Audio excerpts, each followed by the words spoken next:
Now, the IFP and the DA are working together in KwaZulu-Natal. They've signed a pact to improve service delivery in the province's municipalities.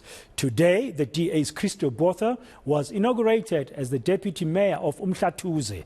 This follows the resignation of Nkululeko Ngubane of the EFF. Now, let's get the latest from our senior reporter, Siphamandla Goge, who was following the media briefing that took place a short while ago in Umhlathuze. Good afternoon, Ncome. So what's the significance of this power-sharing deal between the IFP and the DA in KZN?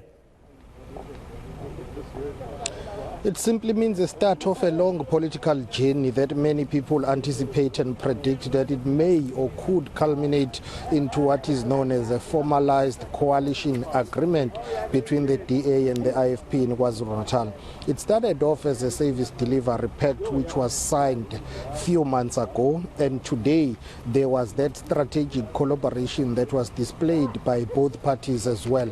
Let's locate ourselves here for our viewers. We are in Richards Bay, which is the second richest municipality in KwaZulu-Natal, known as Umhlathuze municipality, which follows the only metro in the province, eThekwini. It's currently being governed by the IFP, but it has decided to share power with the Democratic Alliance by giving them the position of the Deputy Mayor of the city of Umhlathuze. Previously, that was allocated to the Economic Freedom Fighters when the IFP had a working agreement or arrangement with them, but that has since collapsed. It's been vacant for almost since January this year, following the resignation of the former Deputy Mayor of the EFF. So the IFP decided to give it to the DA as they are strengthening their political relationship moving forward. They say this is only limited to the local government sphere for now, but there is a bigger political picture here. These are two political parties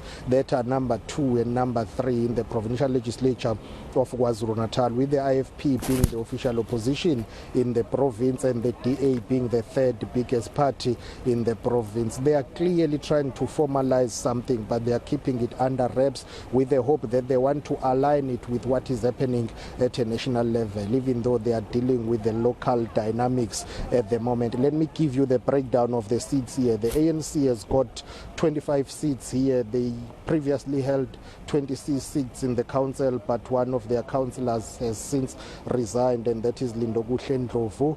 And the IFP has got 24 seats, the EFF has got 6 seats, the DA 8 seats. So Freedom Front Plus 1, ACDP 1, and the NFP 1. So this marriage between the DA and the IFP is strategic to keep and consolidate power here in the city of Umhlathuze. Let's take a listen to the provincial chairperson of eNCA Freedom Party in KwaZulu-Natal, Mintuli. I want to confine myself to local government.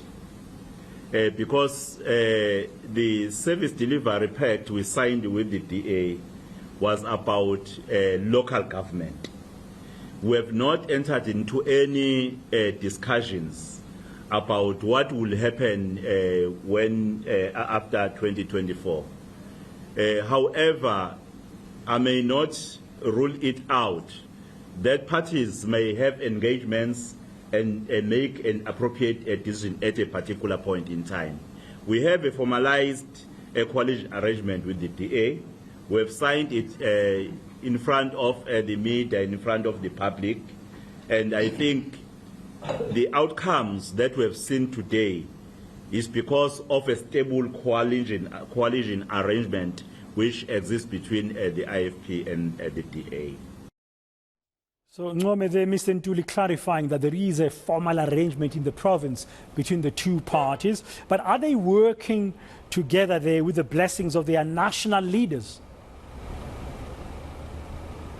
For now, this is at a provincial level, which, culminates or rather goes down to the local government sphere. Yes, both parties in the province do have an understanding and a working agreement and arrangement. When it comes to the national level and their national leaders, they would prefer to keep that to their national leadership, because remember here, both the DA and the IFP recently participated in the National Dialogue on Coalition Governments. There is also the Moonshot Pact that is proposed by the DA. The IFP also features strongly there. So it would appear that at a national level, their leaders have something that is going on. But at a provincial level, these two parties have decided that to keep the ANC at bay, they will be forced by circumstances to work together. Because if you take into account the political context, that the IFP had some sort of a working agreement or arrangement with the EFF before, that political relationship has since collapsed. Now they had to look for a new partner in a form of a DA. They are working with the DA. So clearly in the province, they are forced by circumstances to work together. Take a listen to the provincial leader of the Democratic Alliance in KwaZulu-Natal, Francois Rogers. Obviously, clearly, when it comes to the general election, there are two ballots.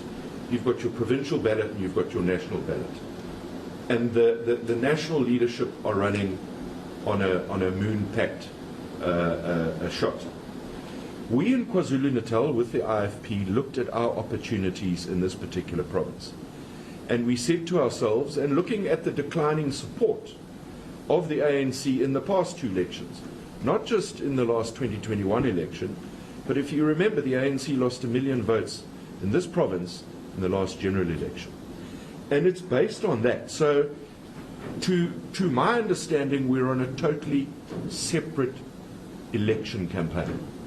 The national issue is something totally different. Now, just last week, Ncome, the IFP and the DA, they were represented in that National Convention on Coalition Government that took place in Cape Town. And of course, they say they'll participate as well in the National Moonshot Pact that the DA has proposed. But how are they going to be handling this? It's a difficult one politically, because at this stage you've got the national dynamics that are playing out, yet you've got the provincial dynamics as well. But their common interest, or rather their common interest is the same, is the issue of political power, whether at a national level or provincial level. So this is what is happening. The IFP is saying, yes, this Moonshot Pact was proposed by the DA. We are going to go there with an open mind. We just want to engage and hear what they say.